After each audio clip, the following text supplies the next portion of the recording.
Good evening. It is 7:30 and we are ready to begin our program. I am very happy to have as our co-moderators tonight, Dr. Sabrina Thomas and Chairman of the Malcolm X Institute of Black Studies, Kenny Coleman. And so without any further ado, I'm going to turn the program over to Introduction, Dean Jones. Just like he said, my name is Kenny Coleman. I am a junior at Wabash College, a rhetoric major, Black Studies minor. And I am also the chairman of the Malcolm X Institute of Black Studies. And I would just like to further extend a welcome. Thank you all for coming out and supporting the MXI and showing your appreciation for Martin Luther King in this way, despite the unconventional circumstances.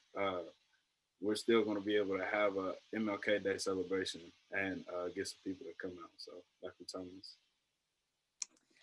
Good evening, everybody. I am Dr. Sabrina Thomas, Associate Professor of History at Wabash College.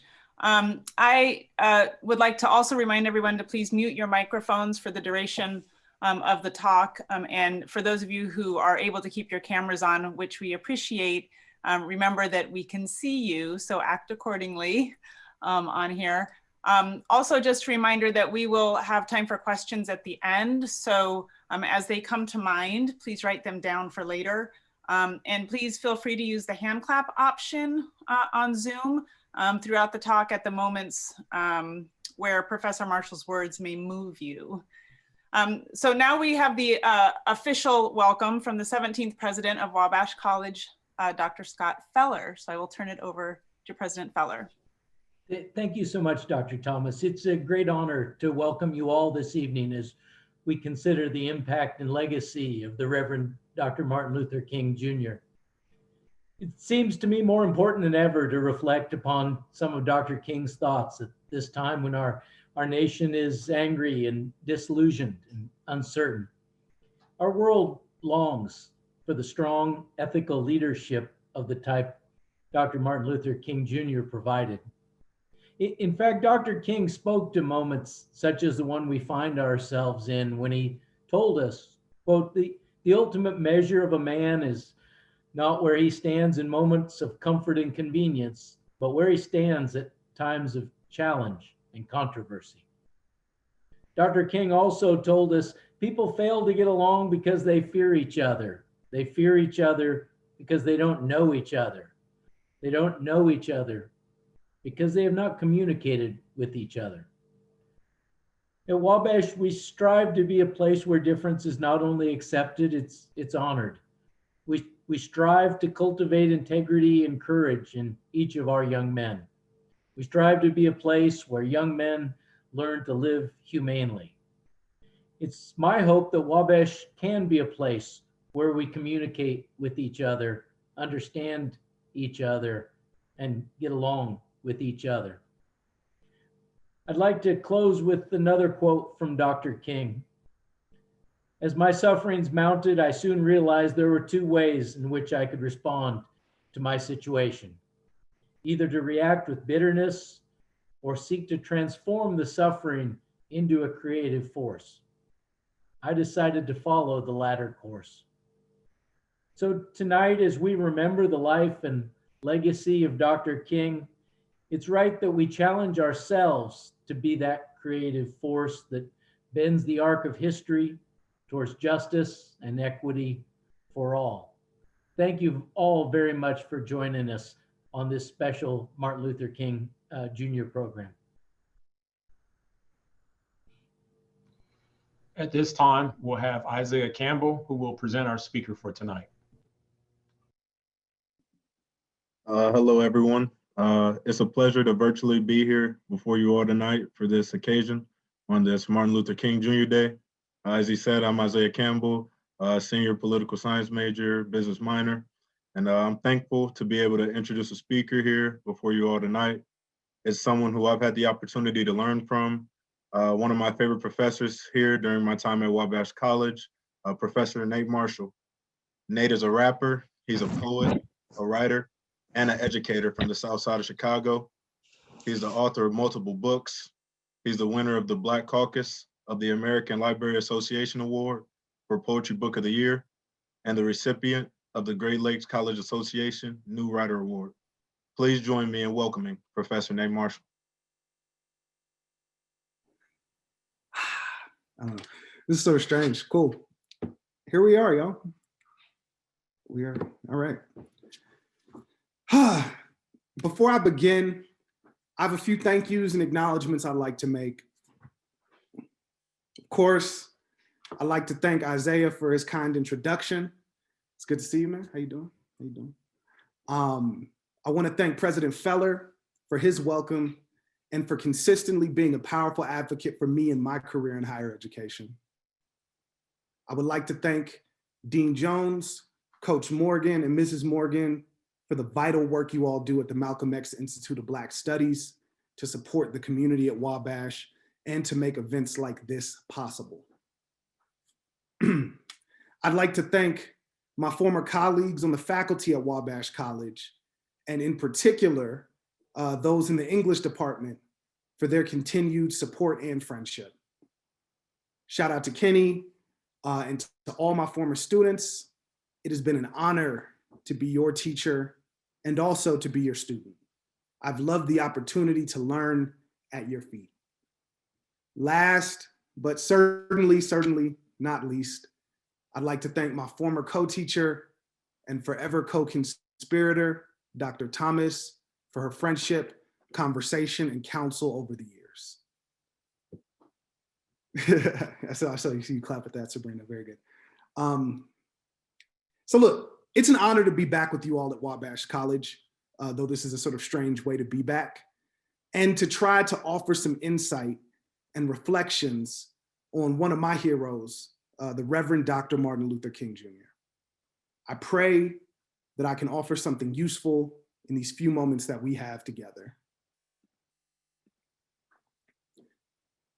I want to share with you all 2 walks I've taken in my life, and then we'll get down into the business of this address. So, as many of you know, I was very blessed to start my career in academia at Wabash, at dear old Wabash. And I vividly remember that small joy it was to take the walk every day from my apartment on Washington Street to my office in Center Hall and have the opportunity to sit amongst the kind, hardworking young men that constitute the Wabash student community. Wabash, I stand here with a deep respect for your loyal sons, and I am proud to count myself in your number. I am also very blessed to be descendant of folks from that legendary city of Montgomery, Alabama. I remember my first adult occasion visiting Montgomery. It was my first year teaching at Wabash. I flew down to Montgomery and had the chance to connect with long lost cousins and walk in the steps of my grandmother and her forebears. I'll never forget my last day in town when I decided, before heading back to the Birmingham airport, that I would go on a little walk to see Dexter Avenue Baptist Church, that legendary site where Dr. King began his career in ministry. So those are our 2 walks. Keep them tucked away for a moment. The title of this address is People Be Mad Sometimes. I've chosen this title because people do, in fact, be mad sometimes. This title comes from a poem from the noted African-American poet Lucille Clifton. It's a short piece, like many of Miss Clifton's best work, so I'll share it now with the hopes that it provides us a useful frame from which to depart. This is the poem, Why Some People Be Mad at Me Sometimes, by Lucille Clifton. They ask me to remember, but they want me to remember their memories. And I keep on remembering mine. That's the poem. I offer this poem in the spirit of honesty, in the spirit of essential reckoning, and in the spirit of what Dr. King would term positive peace. I will frame this address with the use of a few poems because despite myself and despite my grandmother's protestations, when I was a child, I am at heart a poet. So today I have 3 poems for you. You've already got one. I have a few meditations, and hopefully I have a minimum of curse words, though any of you all who sat in my classroom can testify to the small likelihood of that last one, but I'll try my best because I know we got a family audience here.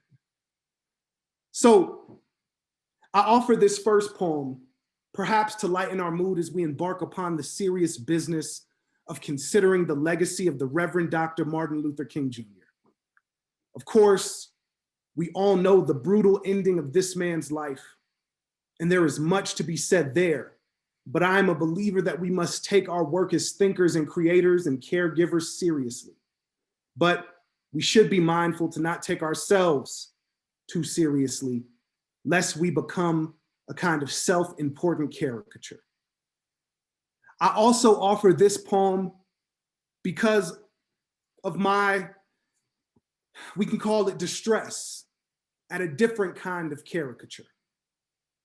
It is true, this country has been complicit and in fact, actively conspiratorial in the transformation of the legacy of Dr. King into a cartoon, a character, a caricature of the ideas and ideals for which the flesh and blood man actually stood. We owe it to ourselves to be honest about this awful fact. We owe it to ourselves to do what we can to ameliorate this grievous injury. Since I'm speaking about a Black preacher, and though I'm not a Black preacher in the religious sense, much of what I know about oratory does come from that tradition. So let me take a moment to do how the old Black preachers do and make it plain. Many of us don't like Dr. King. We just don't. Many of us have never liked Dr. King. We just don't.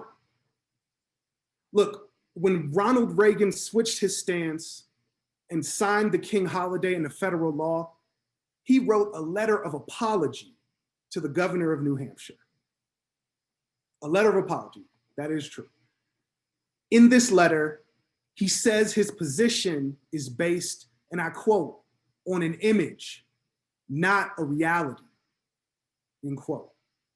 This, I would say, is by design. Many of us only think that we like Dr. King. And we think that because we have been so thoroughly miseducated or willfully thick in our incomplete readings that we have become the very embodiment of the poem of Clifton. We are those mad people. We are what my homies in Chicago would call big mad. If we put a cape on and some tights, then we would be super mad. We remember things that never happened and demand unity under the delusion which the poet Clifton quips about in her diminutive verse. So now y'all are probably looking at your computer with a little bit of confusion, right? This is MLK Day. You're thinking, why is Nate insulting us on a Zoom call? This is sort of strange. What do you mean I don't like Dr. King? Maybe you're thinking, well, look, I saw the movie Selma 3 times, and 2 of those times was during Black History Month. Of course I like Dr. King. Maybe you're thinking, look, I'm a Black man at a liberal arts college for men, not unlike Dr. King himself. Of course I like Dr. King.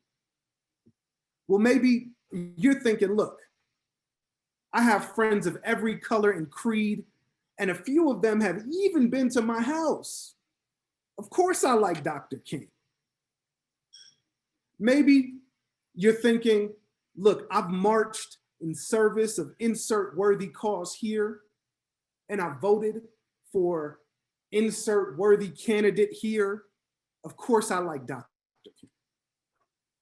Maybe you're thinking, well, look, I recited the I Have a Dream speech in an oratory contest back when, and I still remember whole passages. Of course I like Dr. King. Look, I feel you, okay? I feel you. I'm with you. I'm one of you. And I say we, right? Because none of us are entirely exempt from this truth. After all, Dr. King is not a god, but a man of flesh and blood who has now passed into legend. But if any of us have a chance to be better, then we must stop with this caricature. We must be honest. Dare I say, we must keep it real. We must not let this man who was flesh and blood descend into myth and fantasy. So let me tell you a few things about Dr. King. Dr. King was a socialistic radical with a deep distrust of virtually all elected officials of any color. Dr. King was a Black man with an arrest record that bloomed like spring flowers, who would have easily been killed on the street or in his own home by the police or their sympathizers with no charges filed, because his past criminality would be enough to convict him in the heart of a corrupt country. Dr. King was an anti-war, anti-military dilettante who never served and decried the American investment in weapons of war.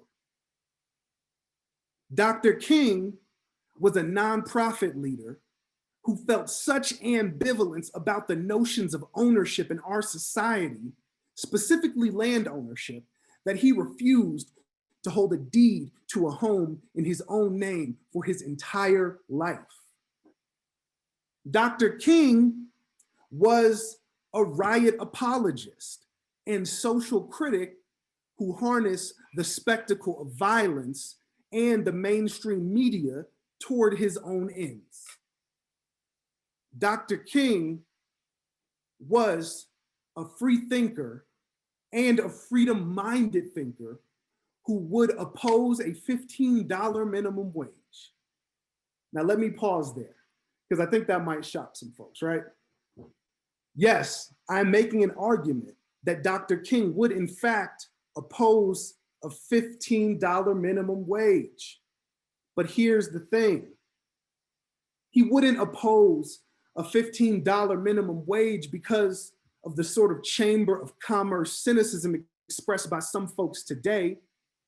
He would oppose this wage, in fact, because he would recognize that in many places in the USA, this wage is simply insufficient for the reasonable sustenance of a worker or a family. In fact, Dr. King is someone who would critique the words of President-elect Joe Biden as not going far enough when Biden says no person working 40 hours a week should be in poverty. That's right. And this is because Dr. King, in his last few years of life, was an outspoken campaigner for a guaranteed annual income. He was someone who believed that no person should be in poverty, certainly not in a country where people live in luxury. Now, a lot of us don't agree with these stances. Maybe one, maybe many, whatever we may say to the contrary. In fact, too many of us twist and miss the words of Dr. King in order to shame the very organizers who are, in fact, the truest inheritors of MLK's legacy. This is what we do, y'all. We are complicit in this sort of what we might call an orchestrated ignorance. This is the sort of willful ignorance that allows the Federal Bureau of Investigations, yes, the very same FBI that monitored and harassed Dr. King to offer messages of tepid praise despite their suggestion while he was alive that the world would be better off without him and that he should kill himself.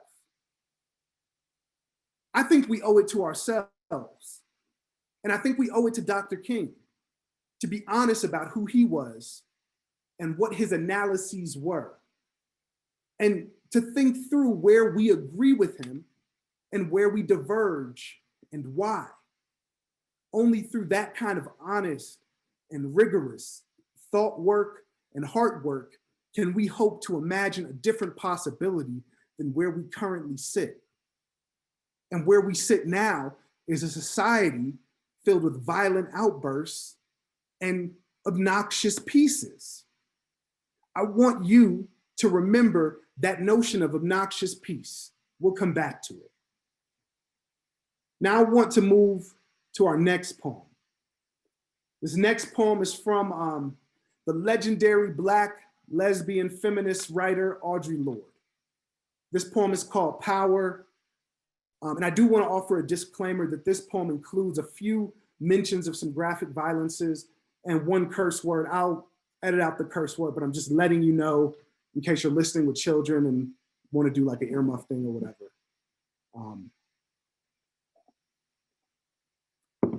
Power by Audre Lorde.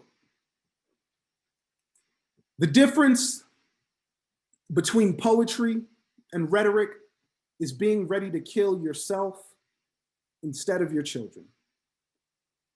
I am trapped on a desert of raw gunshot wounds and a dead child dragging his shattered black face off the edge of my sleep. Blood from his punctured cheeks and shoulders is the only liquid for miles. And my stomach churns at the imagined taste while my mouth splits into dry lips without loyalty or reason. Thirsting for the wetness of his blood as it sinks into the whiteness of the desert where I am lost without imagery or magic, trying to make power out of hatred and destruction, trying to heal my dying son with kisses. Only the sun will bleach his bones quicker.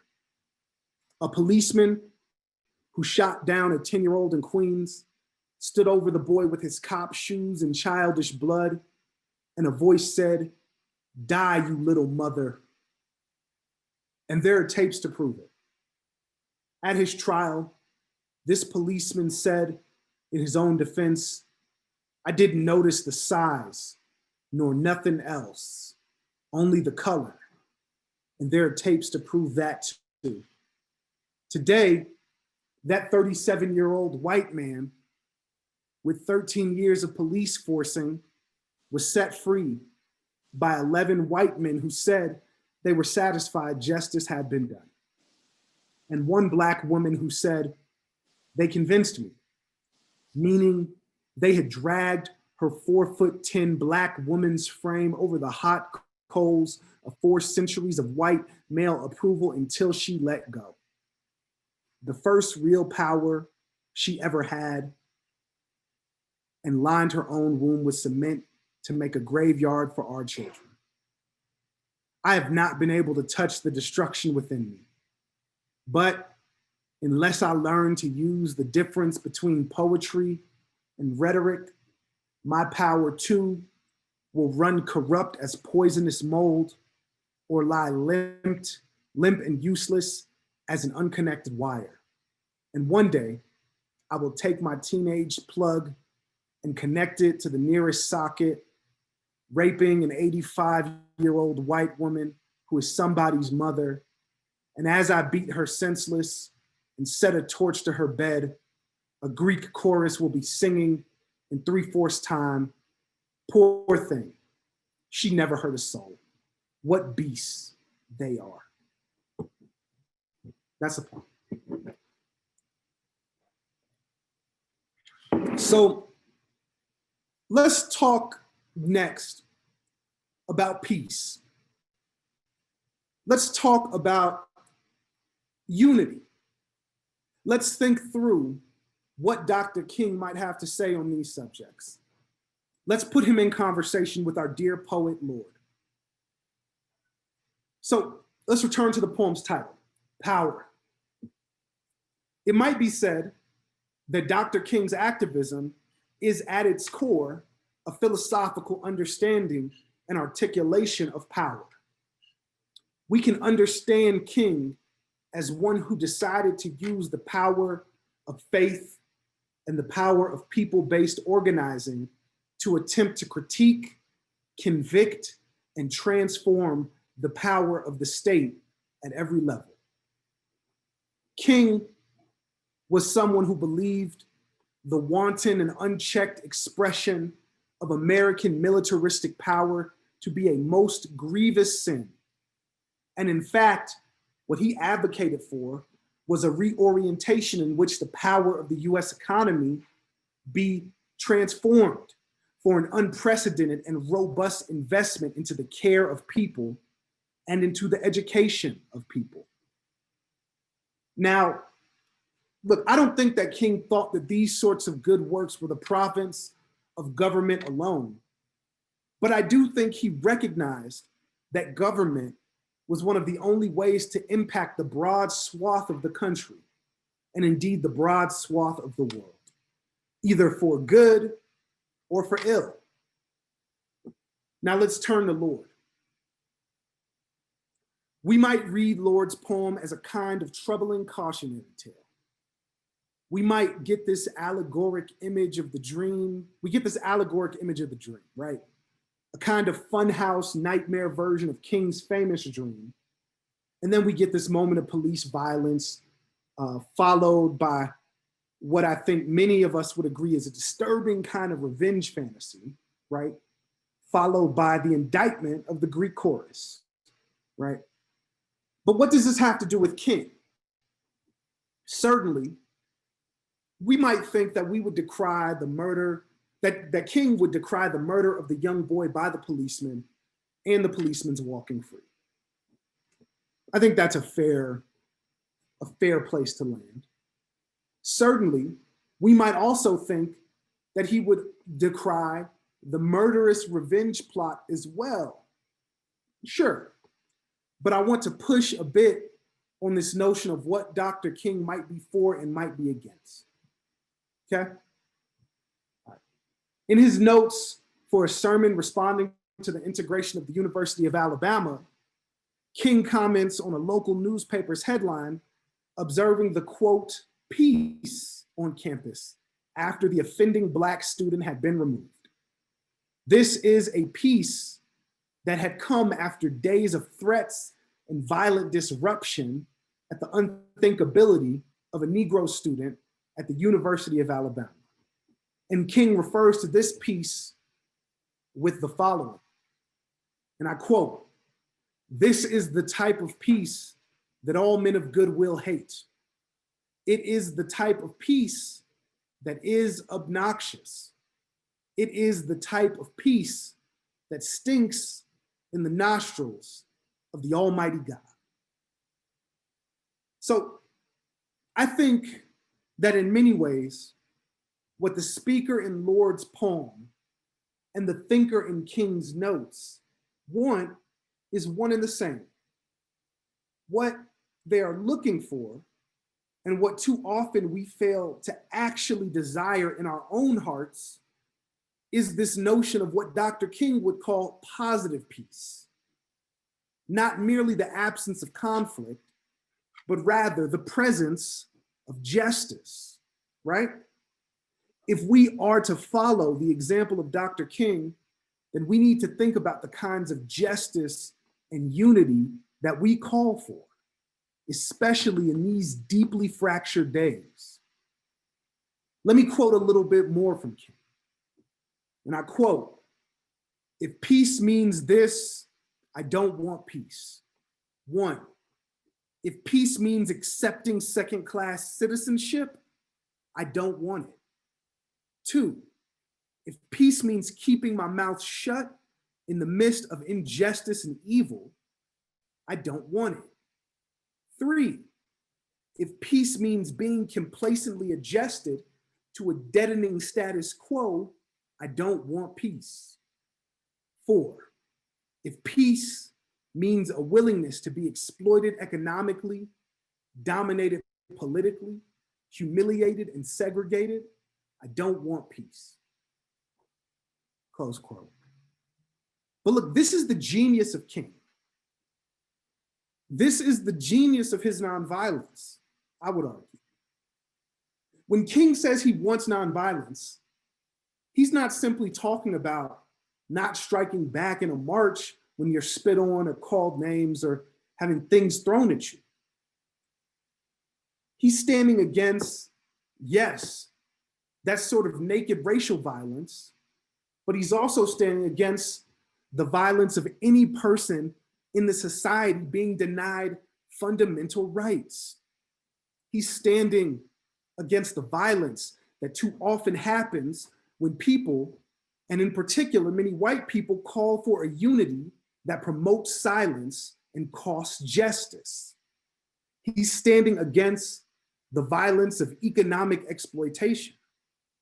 He's standing against the violence of segregation, both in law and in practice, that still even today dictates that the homes of Black people are routinely appraised for less than their worth simply because they are owned by Black people.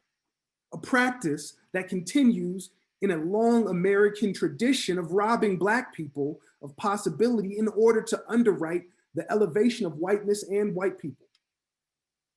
King is standing against that kind of hypocritical American imagination that refuses to connect clear lines of violence to violence, and instead isolates the outburst of the exhausted and misguided actor, choosing instead to offer them the label of beast, like the Greek chorus. If we are to honor King, we must consider who in this society have we been happy to label as a beast and lock away? And what has that violence that we have participated in cost us? What has been the terrible price for our own shallow peace? I'm rounding the corner, so just hang with me, okay? It's not for me to tell you how to live up to the example of Dr. King, but I do think, if I may, that I can offer a few observations, or we might call them charges, about what Dr. King's example gives us. So I have 5 things for you. 1, we have an undeniable responsibility to offer our time, treasure, and talents in service of justice. This offering must not be rooted in some notion of charity, but rather it must be an offering in search of transformation of the underlying causes of injustice. Anything less is simply insufficient. 2, we must be more committed to justice than to these notions of peace or unity so often offered as hollow promises. We would do well to remember that Jim Crow was unifying doctrine in its day, at least amongst white folks, North and, yes, South. The 3/5 clause in the Constitution was unifying doctrine in its day. The racist and debunked logics undergirding tough on crime policies was unifying doctrine in our own lifetimes. And for some of us, it may still be. We must be more committed to a rigorous moral struggle than to a vacuous, immoral unity. 3, we must make every attempt to study, engage with, and understand history. In this study, we must pay particular attention to those parts of the history that bring us discomfort. We must recognize that the telling of incomplete and incorrect history is one of the most pernicious forms of white supremacy in this world, and it damages our ability to tell up from down and right for wrong, and also winner from loser. A quote from Dr. King right here. Quote, whites it must be said, frankly, are not putting in a similar mass effort to re-educate themselves out of their racial ignorance. It is an aspect of their sense of superiority that the white people of America believe they have so little to learn. Close quote. 4, we have to consider what our own theory of change is. We would do well to learn Dr. King's and think deeply about where our personal theories converge with and diverge from his theory and why. 5, quote, the arc of the moral universe is long, but it bends towards justice. This is a quote from Theodore Parker that inspired Dr. King and many others. Now, if I can editorialize, let me say this. The arc bends towards justice because we put our weight on it. We bend it. That is our most fervent responsibility as members of the human family. Some of us have spent seasons or lifetimes putting our weight on the opposite. Many of us have done this, maybe all of us. But we better get reoriented so that we can repent, repair, and reimagine our effort. So those are your 5 charges. Offer your talents in order to transform injustice, commit more to justice rather than obnoxious peace, study and learn the hard history, find your theory of change, compare it fairly to others, and lastly, bend the arc. Look, it's my hope that whatever happens to each of us in the coming days and years, we commit ourselves to truth and to justice, as Dr. King did and as so many others did. Even when we fear the cost of our action, we must trust that the cost of our inaction is so much greater. So I'm gonna go way back to the beginning. Remember those 2 walks I mentioned at the beginning, right? My walk every day to campus from Washington Street and my walk to Dexter Avenue Baptist Church. There's one more thing I didn't mention. So my neighbors across the street in Crawfordsville on Washington Street proudly hung a Confederate flag in the window that I had the occasion to see every time I left my home or returned home. Here's the other thing I didn't mention about Dexter Avenue Baptist Church. It's just down the block from another legendary building. That cradle of Black political possibility sat only a few steps from the first White House of the Confederacy. This is the fundamental contradiction of this country. Our possibility always sits directly in the shadow of our sins. What Dr. King knew, and I hope what we will all learn, is that we must stare down one terror if we have any hope to realize our great promise. This final poem is called Martin Luther King Jr., and it's by my hero and by one of the finest poets I think the United States has ever produced, Gwendolyn Brooks. A man went forth with gifts. He was a prose poem. He was a tragic grace. He was a warm music. He tried to heal the vivid volcanoes. His ashes are reading the world. His dream still wishes to anoint the barricades of faith and of control. His word still burns at the center of the sun, above the thousands and the 100,000s. The word was justice. It was spoken. So it shall be spoken. So it shall be done. Thank you all. Look forward to the conversation.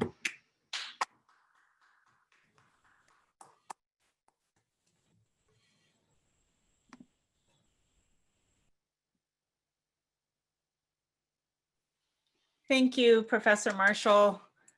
I believe we now have a few, quite some time for questions. Kenny, did you want to get things going here?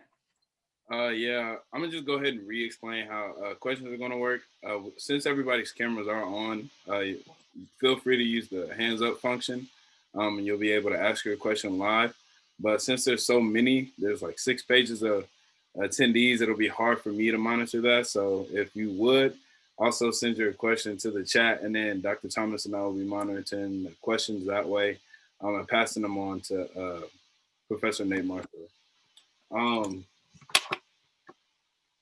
If there's no questions to go ahead and start off with, I actually prepared a few just to kind of start the question asking portion of the evening. No questions? All right, I'll go ahead and ask mine. Professor Marshall, what is the earliest memory you have of MLK, and when do you start to realize how impactful he was on the segregated US as well as the rest of the world during his life? Yeah, that's a good question. To be honest with you, I don't really know if I have a first memory. So, you know, I sort of mentioned this in the thing, but my maternal grandmother is from Montgomery. And so I very much sort of like grew up hearing stories about the civil rights movement and et cetera. And so it was kind of always there. I think we may have even, I'm sure we probably had like a picture of Dr. King in the house. I'm trying to think what things like stand out to me. I remember when I was a kid, we had this like VHS tape. I think it was called like Martin and Me, and it was this like sort of kind of very cheesy like animated movie where what is it, this kid like went back in time and like hung out with Martin Luther King when he was a kid, and you sort of like learn about King's life through this kind of strange lens. So that's like one that stands out. But you know, King is really like one of those figures for me that I think was always, has been sort of ever present.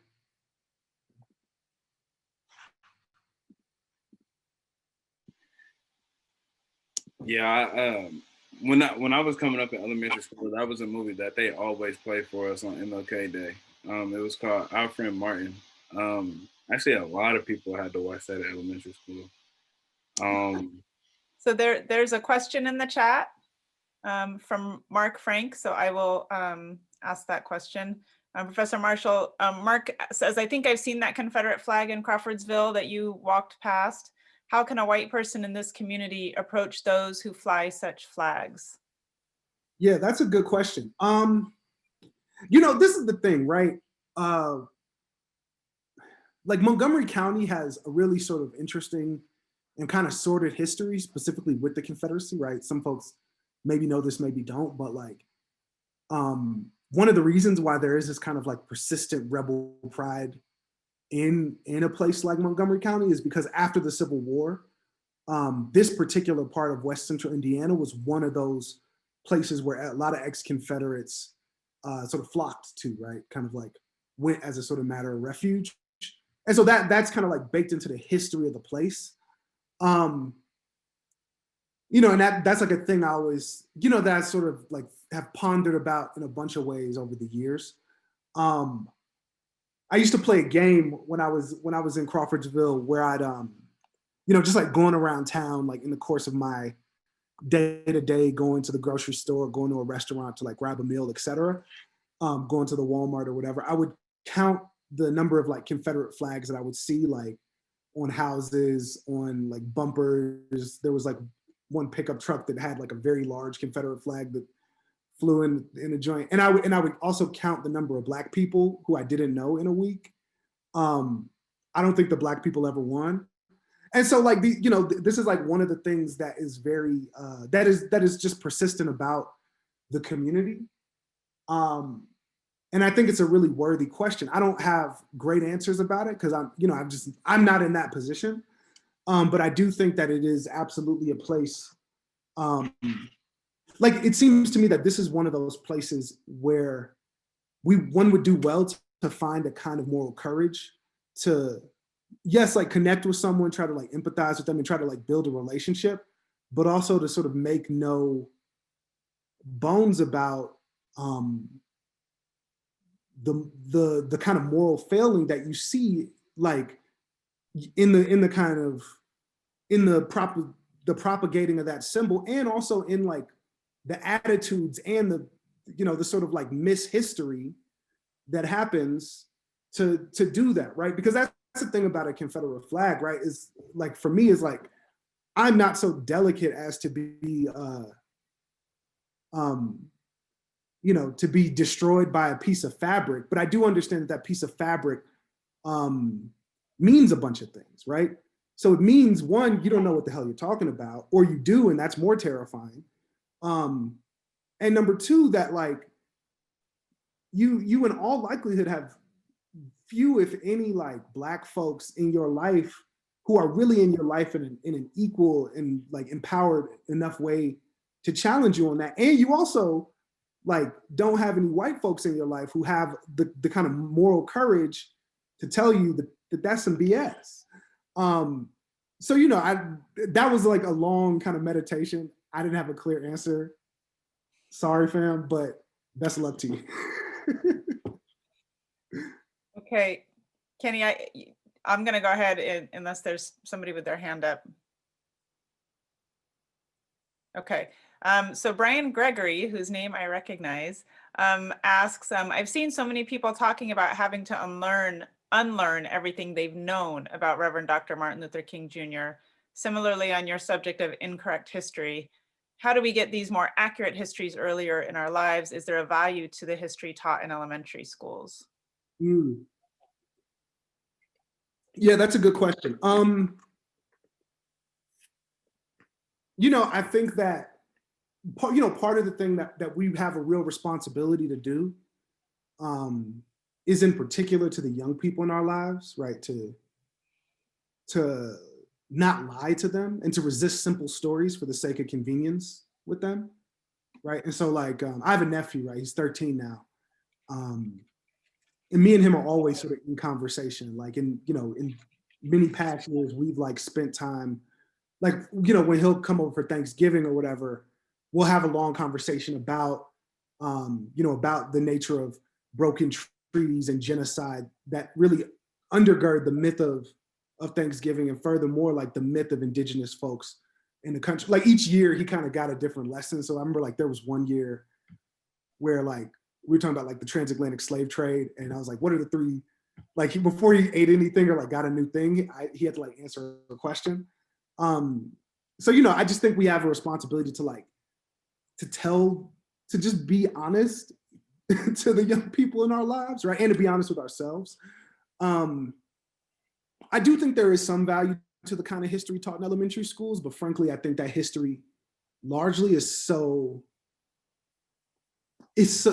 often so incomplete and so informed by kind of this investment in these myths of like, American exceptionalism, manifest destiny, et cetera, that the value is a thin one, right? But I do like, like it's helpful for me to engage with what's happening at the level of schooling, in parts to like correct it, deepen it, be able to ask more questions, be able to like offer young people an opportunity to ask more questions. Because a lot of times, like, in part that history is designed to do certain things. And it's also, also like in any of us who've been in like a school setting, and particularly a public school setting, like that often there's a million things going on and there's a million things that need to be covered.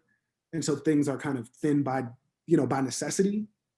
And so, so it's a complicated way. I definitely think there are ways that we could teach history in a whole range of subjects much more effectively in the formal education system. But I think that we have a responsibility to the young people in our lives to try to fill in those gaps and continue those conversations and make these things come alive in a different sort of way. I think for me, like one of the reasons why I never had a lot of the most glaring misunderstandings of Dr. King is because I grew up with a grandmother who was a librarian who stayed asking me questions and letting me ask her questions and pushing me on things. Alex asks, how does racism play out in other forms of discrimination and vice versa? How have you seen intersectionality play out in your life and in your experience?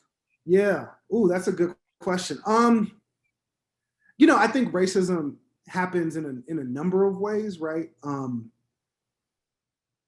interpersonally, but also, but also structurally, right? So, for example, right, I think that, when I talk to like white folks, for example, right, most white folks, particularly past a certain age, don't really have any friends of color, right? Or perhaps they do, or they say they do, but those folks have never like really been to their homes, or maybe they have been to their homes, but those folks have always like been in kind of subordinate positions, right, to them by virtue of the, where they work or what have you. And so I think this is like a real thing that I see happen, right? Where there's a kind of like,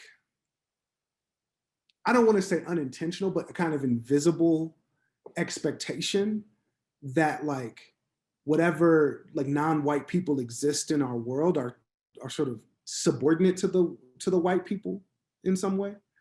And so that is a way that I see it play out. And much of that comes really from a kind of from this kind of like what King would call like a willful racial ignorance. And this is the thing about that, is that rarely works in the opposite way, right?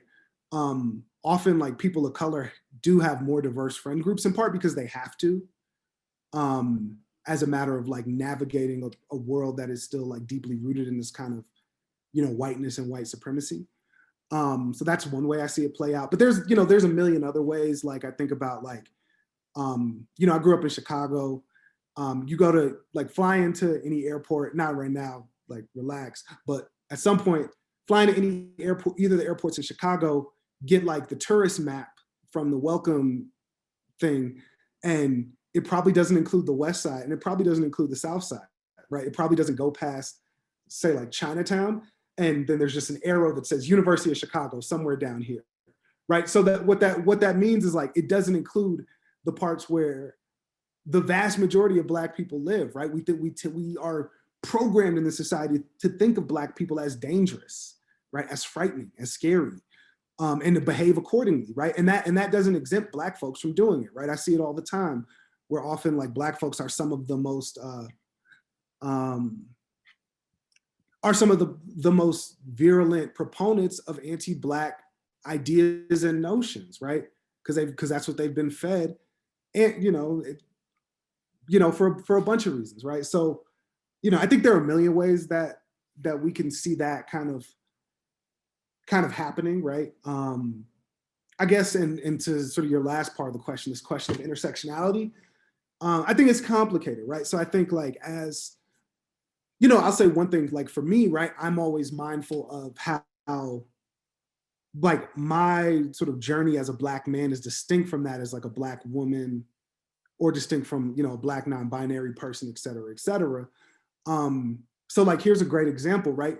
Me and Dr. Thomas, taught a hip hop class together a few times. And I think we kind of observed this both times, right? Where students were far more deferential to me in the class than they were to Dr. Thomas, right? And in fact, there was a moment where one of the times we were teaching, we were sort of like trading off days where like I had to sort of like rip into them, right? And so there are particular challenges that I think she faced in that classroom. And I hope I'm not speaking out of turn, Sabrina, but I think that was particular to her kind of subject position as a Black woman in the space versus a Black man in the space, right? Where we might think of a Black man as being a kind of inherent expert on something like hip hop, or at the very least, we think of Black men and we have all these sort of notions about their animality, their physical virility, et cetera. And so you're just like a little more intimidated of me than you are of her. So you like, don't check me in the ways you might try to like challenge or push Dr. Thomas. So that's like one example, and that's a double-edged sword, obviously, right? But yeah, intersectionality is like not it's kind of complicated, comes out of a legal framework that I think we often use. We often use it sort of incorrectly, but I guess that's one example that of a way in which I, as like a Black, presumably cisgender, presumably heterosexual man, gains a kind of odd privilege almost, right? But that can very quickly turn in different ways, right? So yeah. Okay. Ayana Tweedy, who is our new associate AD, asks, in your opinion, how can staff and faculty help prepare and encourage our young men of color to continue advocating for their rights and others, even though the world has shown them what they think of them, what it thinks of them? Yeah, that's a good question. I don't know, I think I would be like remiss to suggest, or at least like, part of, we talk about like a theory of change, right? Part of my kind of evolving theory of change would be that, I don't think I'm in a position to teach any person who finds themselves in the lens of any particular oppression, how to navigate that oppression, right? So what I mean is like, I'm in no position to tell, any of my like women friends how to navigate the kind of sexism that they might encounter in their lives, right? Or I'm in no position to tell like, my queer gender nonconforming students how to navigate the kind of like homophobia, heterosexism that they might experience. But one thing that I think I can do is I try to like educate myself about those struggles, how they sort of land in a contemporary sense and historically. And then I also think about, I try to be attuned to moments when I think something is happening and to check in with folks, to try and like have open communication lines, and often to like be a person that is, rather than sort of like training them to advocate for themselves, which I don't know is like work that one can really do. Certainly you can like give them tools about how to negotiate the world broadly. But I think like we have to be the most outspoken in many ways about the forms of injustice that don't impact us personally, right? In part because we are best positioned by virtue of, privilege, power, et cetera, to be heard in those moments, right?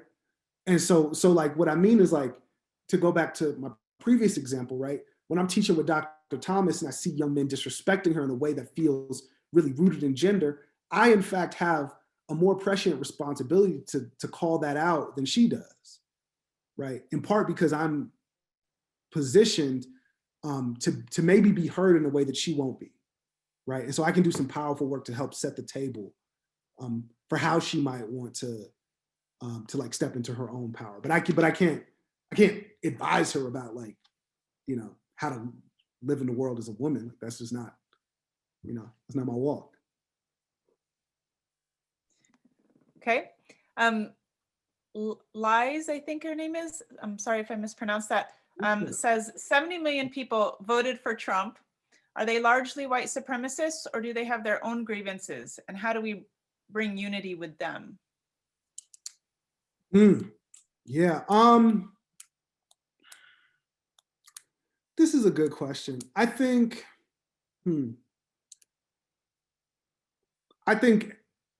I am uninvested in whether or not they're personally white supremacists.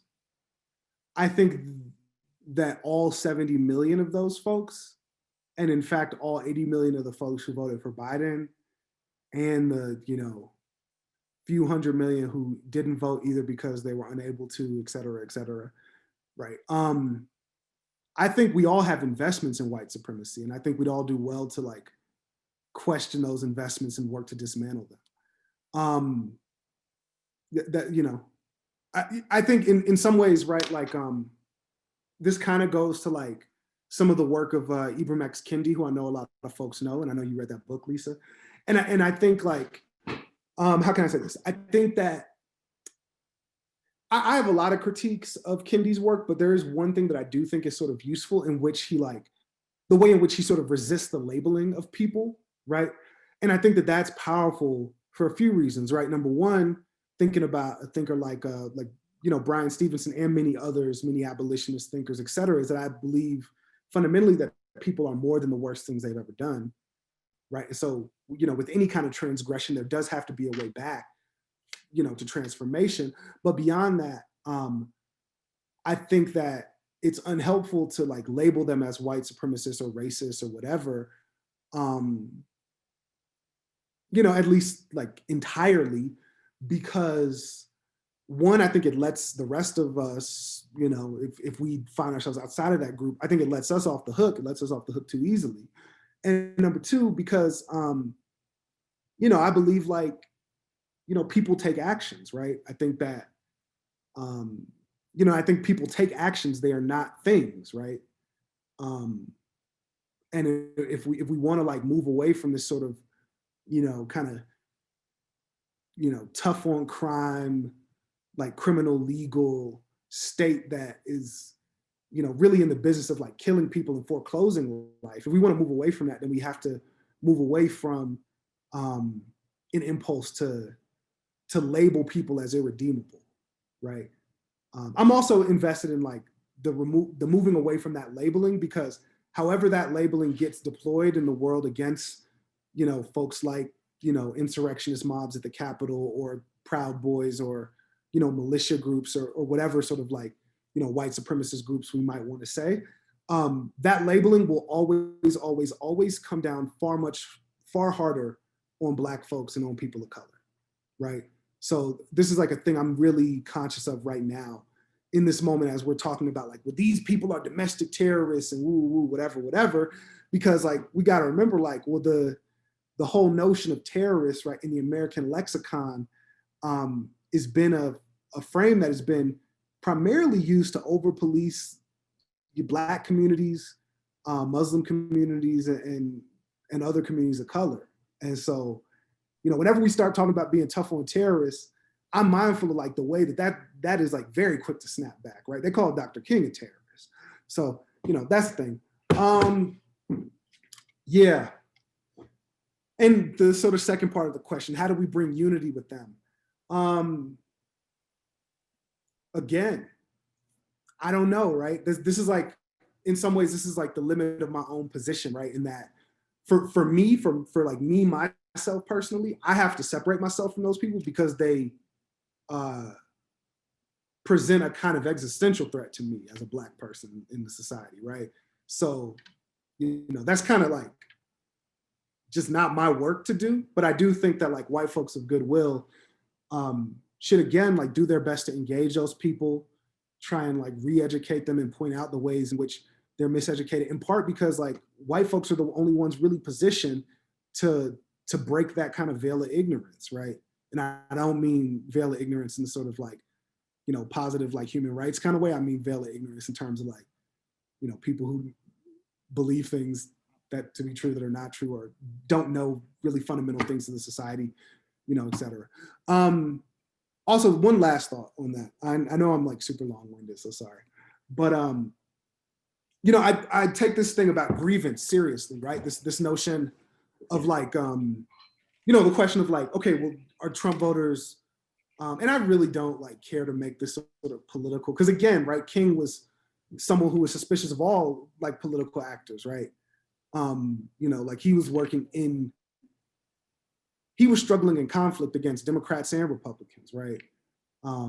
Folks of all sort of stripes in the sort of elected political system. But I will say this, I think that those grievances are not nothing, but I think we always have to remember the ways in which those grievances always have a racial undertone, overtone, tone, particularly in this society, right?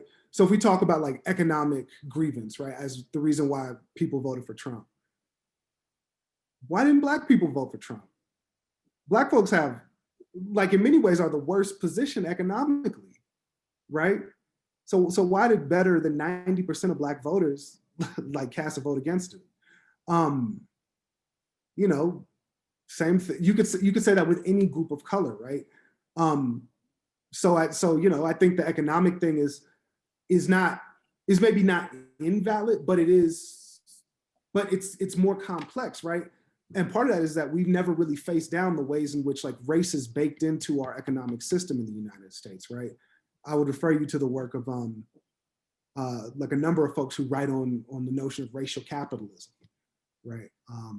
Because I think this is like one of the key things that I think if more people understood and really reckoned with what that meant for them, then we would have to just move in like fundamentally like deeply different ways at every level of society. Okay, Darla Goodrich asks, unity or justice? Do you see one as having more importance in bringing about the full actualization of both? Yeah,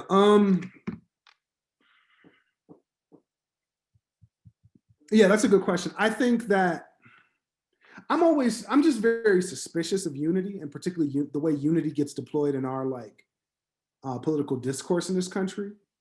Because again, right, like the history of unity in America is that unity has never actually been unifying, right? So when we talk about, say, the Declaration of Independence or the Constitution as kind of unifying documents, or as like unifying or galvanizing moments, right, in, you know, for the quote American people, right, we have to think about all the people who that leaves out, how that leaves out indigenous folks who in many ways like saw the coming of an independent United States as existentially like threatening to their communities, right? Or Black people, right? You know, we don't have to detail why, you know why. Or even women, right, who had no seat at that table, right? Unlanded men, et cetera, right? I just don't think unity, I don't think we've ever had a unity that actually meant unity. And I don't think that you really achieve unity without justice, right? I think you can achieve the illusion of unity through domination without justice, but I don't think you get to unity, like any sort of true unity, without the presence of justice, right? King would say, what justice is what love looks like in public. And I don't think we've ever been a society really deeply concerned with the work of loving everyone in public. Okay, last two questions. David Epstein asks, in Birmingham in 1963, the treatment of marchers was so unequivocally horrific and so widely shared that it could not be ignored, perhaps even by the white moderates to whom King wrote from jail. Do you think there's any chance that the recent storming of the Capitol could become a similarly unignorable moment for people who have claimed fears are overblown? Good question. Maybe, kind of, but no. No, not really. Because this is the thing, right? I think like, you know, and this is the thing that King talks about and indicts many of his Northern supporters on, is that many folks were very much like, yeah, do that stuff in Birmingham, like desegregate Alabama, like whatever, right? But we're constitutionally uncomfortable with, say, like Black kids going to their children's schools in Boston or in Chicago or in New York, right? The largest civil rights demonstration during the civil rights movement was not Birmingham or the March on Washington or whatever. It was the one-day school strike in New York in the early 60s, right?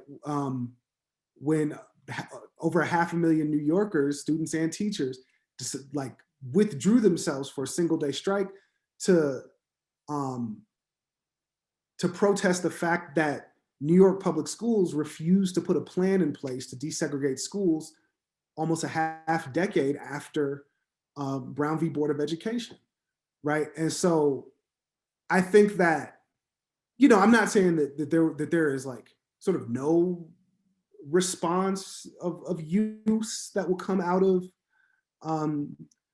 you know, all of this foolishness, but I think what history shows me, at least, is that the most comfortable among us in the society are quite comfortable with confronting injustice that feels far away from us, and really uncomfortable with confronting that same injustice when it might compromise our own comfort.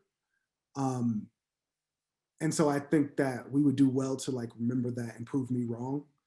And also to that point, you know, there's a million problems we could talk about with the sort of media and the media landscape now. But I think one of the things is that, you know, our media thing happens at such a breakneck speed that I think you already see people sort of trying to move past or forget about or do this sort of willful forgetting of, you know, what transpired on the Capitol.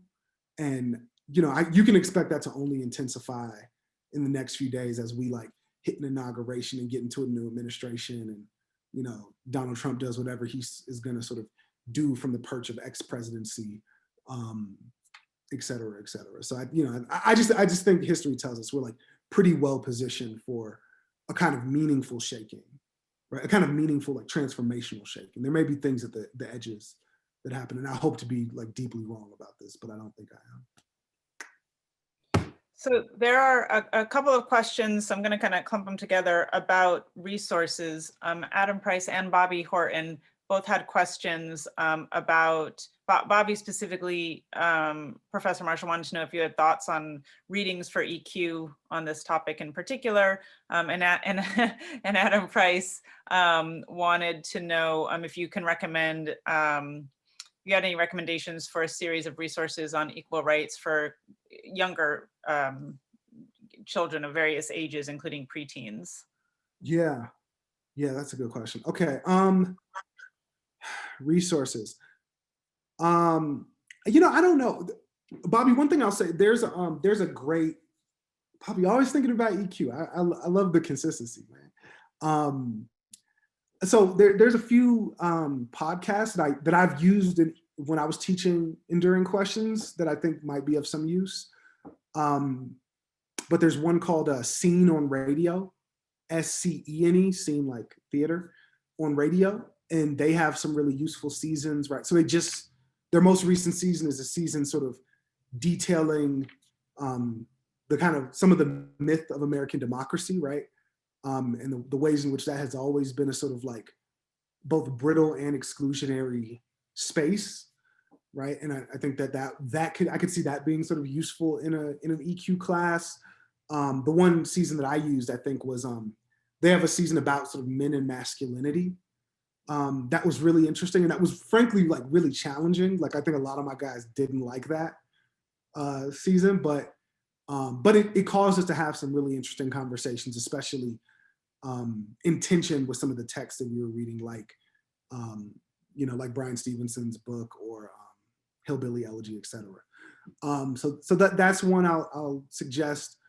There's a great podcast called Uncivil that if you want to sort of like get a different look at like the Civil War and some of the myth making that happens around that, I would really suggest that. I'd also, to that point, suggest like, I don't know if this is like EQ class, but like the book Race and Reunion. I think that's David Blight. I don't know. But it sort of talks about how we construct this kind of, how we construct a lot of our mythos around the Civil War. And I think that is really interesting. Yes, thank you. I think that's really, it still really informs how we, you know, how we're having conversations around race and power, like in our contemporary moment.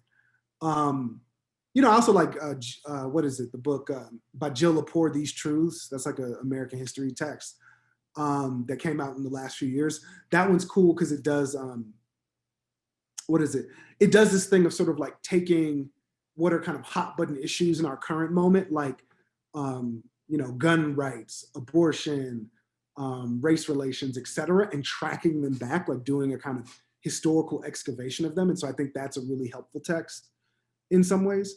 In terms of for like younger students, I don't know everything in that landscape, but one thing, especially if you're like a teacher, one podcast that could be helpful, there's a podcast from brother, I think his name is Hassan Jeffries at Ohio State University, but it's called Teaching Hard History. And I think that one is pretty good. Like it's more built for like, as like a professional development tool for teachers or people dealing with young people. But I think that, I found that like pretty illuminating. And there's now a whole sort of set and series of kind of young adult and like, children's books on these kinds of subjects, right? So, Kindy is like a whole sort of line of things going down, like a YA version, a sort of child version. I think those are decent. Yeah. Okay, I'm gonna ask one more. I'm gonna break the rules here. Stephen might get mad at me here, but I have one more question for me that I wanted to see if you could address. It's a brief two-parter. Feel free to answer it briefly. Number one, I want your thoughts on how you think Dr. King would view the current Black Lives Matter movement. And number two, can you talk a little bit, or maybe kind of wrap this up by talking about whether King, the man, or the image of the man actually meets our current moment, or if you think his time as symbol or perhaps his motivation for justice has passed, and if there's somebody else that better fits that role. Yeah, that's a good question. This is a good one. Also, shout out to Jim for shouting out Clint's book. That's my man. We had me and Clint had a lot of conversations as he was like going on the things to write that book. So good one. All right. I think that King would. I kind of think King would love Black Lives Matter, to be honest with you. Number one, like we got to remember, King was super young. Like people talk about this dude like he's like some wise old man.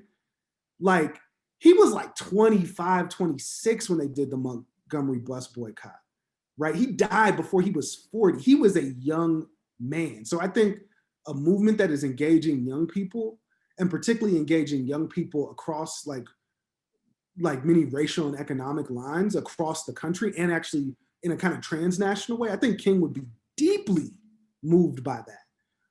And also we can look, right? Because this is a thing that people do all the time, right? Like there was this thing that I saw when Bill Clinton was speaking at John Lewis's funeral that I found kind of obscene, frankly, where he was sort of talking about Stokely Carmichael as his oppositional figure to Lewis, right? And he says like the movement could have gone like Stokely, and I'm like, first off, just like say you're gonna miss John Lewis, like why are you taking shots at a funeral? But second off, like if you look at King's engagement with Black Power, he never condemns it. Even when other organizations like the NAACP are condemning Black Power because of these sort of larger pressures, right? Or because of legitimate philosophical disagreements, King never condemns it. And in fact, has like a really good and interesting relationship and engagement with Kwame Ture, who most of us know as Stokely Carmichael. And so, I think King would be into it, frankly. At least like the version of King that we got to know, right? We know people's politics shift and change as they live, but he died. So I don't know like what an 80-year-old King would do, but like the King that actually lived would absolutely like be very into and moved by the Black Lives Matter movement, period. What was the other part of the question? I forgot. I talk too much. Just quickly, do you think King, the man, or the image of the man meets the current moment as a symbol and motivation for justice, or do you think that time has passed for him? Yeah, that's a good question. I think that I'm suspicious of King as the symbol, because I think King as the symbol gets like misused in so many ways, right? Like dudes who literally voted against the Martin Luther King Day holiday now like go to King Day things and post their commemorative tweets, and that like very much tells you how much the symbol diminishes the work of the man. But I think King as a man, I think still has a tremendous amount of use, in part because there's not a single thing that King was advocating for in his life that has actually been achieved.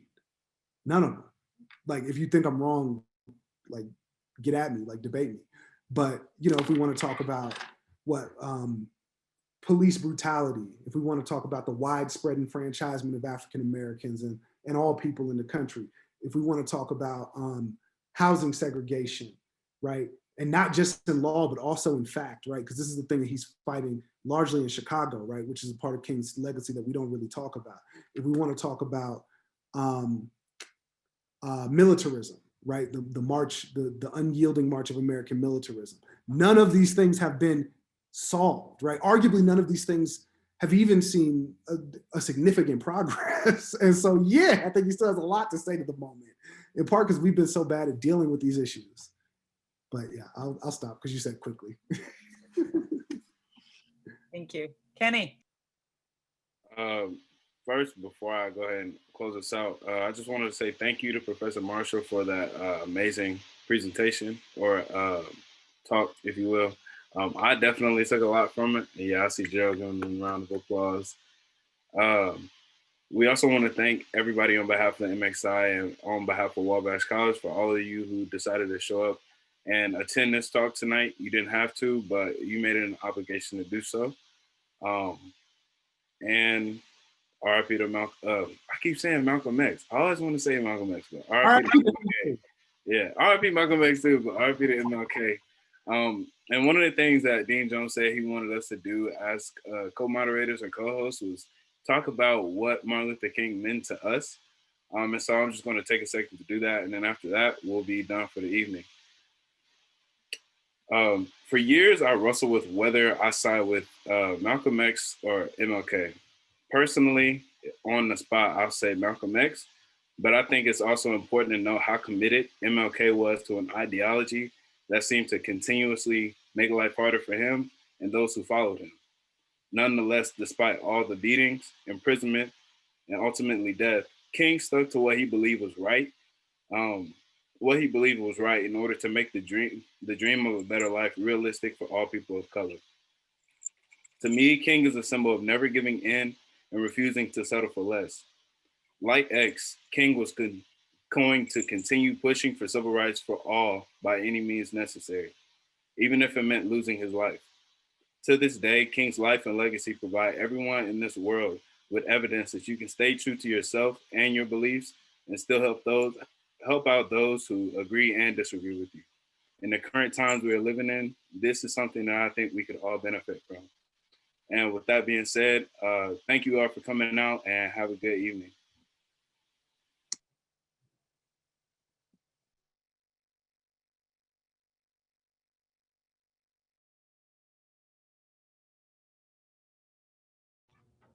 Have a great night.